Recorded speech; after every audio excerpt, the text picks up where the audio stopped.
Gowri's cook ട്യൂബിലേക്ക് എല്ലാവർക്കും സ്വാഗതം. ഇന്നത്തെ വീഡിയോയിൽ ഞാൻ മുളക് കഴുകി ഉണക്കിയ ശേഷം കുറച്ച് നാൾ കേടാകാതെ എങ്ങനെ സൂക്ഷിക്കുന്നതെന്ന് കാണിക്കാൻ പോകുന്നത്. 1 കിലോ മല്ലി ഉണ്ടത് വേറെ ഉണക്കി വയ്ക്കുന്നത്, 1 കിലോ എരിവെള്ള മുളകും 2 കിലോ ചരടമുളകുമാണ് വാങ്ങിച്ചിട്ടുള്ളത്. അപ്പോൾ രണ്ടും രണ്ടായിട്ടൊന്ന് കഴുകിയെടുക്കുന്നത്, 2 പ്രാവശ്യം ഇതൊന്ന് കഴുകിയെടുക്കാം. ഇത് കഴുകി കഴിയുമ്പോൾ തന്നെ കളറിൽ നല്ല വ്യത്യാസം വരും. അതുപോലെ അഴുക്കുണ്ട് മുളകിൽ. മുളക് അധിക സമയം വെള്ളത്തിലിട്ട് കുതിർക്കരുത്. അതുകൊണ്ട് തന്നെ കുറേ വെള്ളം എടുത്ത് വെച്ച ശേഷം പെട്ടെന്ന് ഒഴിച്ചിട്ട് നന്നായിട്ടൊന്ന് കഴുകിയെടുക്കണം. 2 പ്രാവശ്യം കഴുകിയെടുക്കാം. മുളക് കവറിൽ നിന്ന് മാറ്റിയ ശേഷം മുളകിൻ്റെ നില ഉണങ്ങിയതും അതിൻ്റെ ചെറിയ കമ്പുകളൊക്കെ ഉണ്ടായിരുന്നു, അതൊക്കെ കുറേ പിറക്കി മാറ്റിയ ശേഷം ഇങ്ങനെ കഴുകുന്നത്. ഇനി ഉണങ്ങുന്ന സമയത്ത് നമുക്കങ്ങനെ ഉണ്ടെങ്കിൽ എടുത്ത് മാറ്റാം. കാശ്മീരി മുളകിൽ ഏറ്റവും കൂടുതൽ അഴുക്ക് ഞങ്ങളിവിടെ ചരമുളക് എന്നാണ് പറയുന്നത്. കണ്ടോ, ഇനി 1 പ്രാവശ്യം കൂടെ കഴുകണം. കഴുകുന്നതിന് മുന്നേ അതിന് ശേഷമുള്ള ഈ വ്യത്യാസം മനസ്സിലായല്ലോ. എരിവുള്ള ഈ മുളകിൽ അധികം വെള്ളം പിടിക്കത്തില്ല. കാശ്മീരി മുളകിൽ നമ്മൾ എത്ര പെട്ടെന്ന് കഴുകിയെടുത്താലും കുറച്ച് വെള്ളം പിടിക്കും. അതുകൊണ്ട് ആദ്യത്തെ ദിവസം ഞാൻ രണ്ടും രണ്ടായിട്ടിട്ടാണ് ഉണക്കിയെടുക്കുന്നത്. ഇപ്പം നല്ല വെയിലുണ്ട്. 1 മണിക്കൂറൊക്കെ കഴിയുമ്പോൾ നമുക്ക് മുളക് തിരിച്ചിടാം, വലിയൊരു കമ്പ് വെച്ചിട്ട്. മുളക് ഇട്ടിട്ട് ഏകദേശം 2 മണിക്കൂറോളം ആയിട്ടുണ്ട്. നല്ല വെയിലുള്ളത് കൊണ്ട് തന്നെ വെള്ളവും വലിഞ്ഞിട്ടുണ്ട്.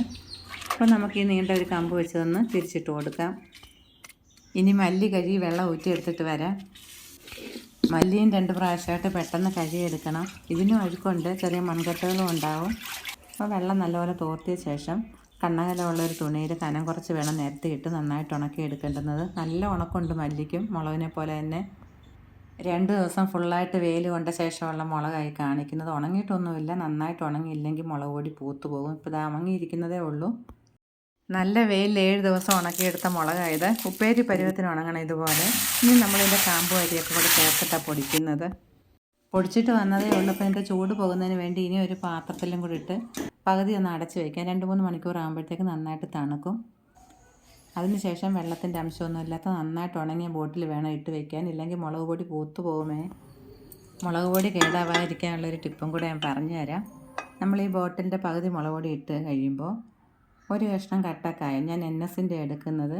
അപ്പോൾ LG ഏതായാലും മതി, പൗഡർ വേണ്ട. അപ്പോൾ വലിയ പാത്രമാണെങ്കിൽ അതിൻ്റെ അനുസരിച്ച് കുറച്ച് വലിപ്പം കൂട്ടണം. ഇപ്പോൾ ഒരു മുന്തിരിങ്ങ വലിപ്പത്തിലാണ് ഞാൻ എടുക്കുന്നത്. നടുഭാഗത്തായിട്ട് ഇട്ട് കൊടുക്കാം. ഇനി പൊടി ഇടാം. ആദ്യം ഇടുമ്പോൾ മുതലേ നമ്മൾ ലൂസായിട്ട് വേണം ഇട്ട് കൊടുക്കേണ്ടത്, ഒരുപാട് അമക്കരുത്. അപ്പോൾ ഇതുപോലെ ഇടണം. അതിനകത്തൊരു സ്പേസ് ഉണ്ടായിരിക്കണം. വെള്ളത്തിൻ്റെ അംശം കാണും മുളക് പൊടിയിലുണ്ടെങ്കിൽ കായം അത് വലിച്ചെടുക്കും. കുറേ നാൾ കേടാകാണ്ടിരിക്കുകയും ചെയ്യും. ഉപയോഗിച്ച ശേഷം നമുക്ക് ഈ കായം എടുത്ത് കറികൾക്ക് ഉപയോഗിക്കുകയും ചെയ്യാം. ഇതുപോലൊരു ബോട്ടിൽ നമ്മൾ ഉണക്കി വെച്ചിരിക്കുന്ന മല്ലി ഇട്ട് സൂക്ഷിച്ച് വയ്ക്കാം. കുറേ നാൾ കേടാകാണ്ടിരിക്കും. ഞാൻ പൊടിച്ച് വെക്കാറുണ്ട്. ഇപ്പോൾ കൂടുതലും ഇങ്ങനെയാണ് ചെയ്യുന്നത്. ആവശ്യത്തിനനുസരിച്ച് 2-3 ദിവസത്തേക്ക് മല്ലി ഒന്ന് ചൂടാക്കിയ ശേഷം പൊടിച്ച് വയ്ക്കും. ആ പൊടി ചേർത്ത് നമ്മൾ കറിയും കൂട്ടാനും ഒക്കെ വയ്ക്കുമ്പോൾ നല്ല ഒരു മണവും രുചിയും കിട്ടും. അതുപോലെ മല്ലിയും 2 സൈസുണ്ട്, തൊണ്ടൻ മല്ലിയും പൊടിമല്ലിയും. ഇപ്പോൾ ഇത് പൊടിമല്ലിയാണ്, കാണുന്ന അത്രയൊന്നും വലിപ്പമില്ല.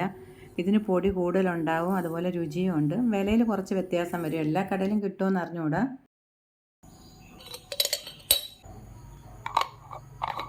എപ്പോഴും എടുക്കുന്നതിന് വേണ്ടി ഇതുപോലെ ചെറിയ ബോട്ടിലുകളിലാക്കി വയ്ക്കാം. നിങ്ങളുടെ അഭിപ്രായങ്ങളൊക്കെ അറിയിക്കണം. വീണ്ടും കാണാം. നന്ദി, നമസ്കാരം.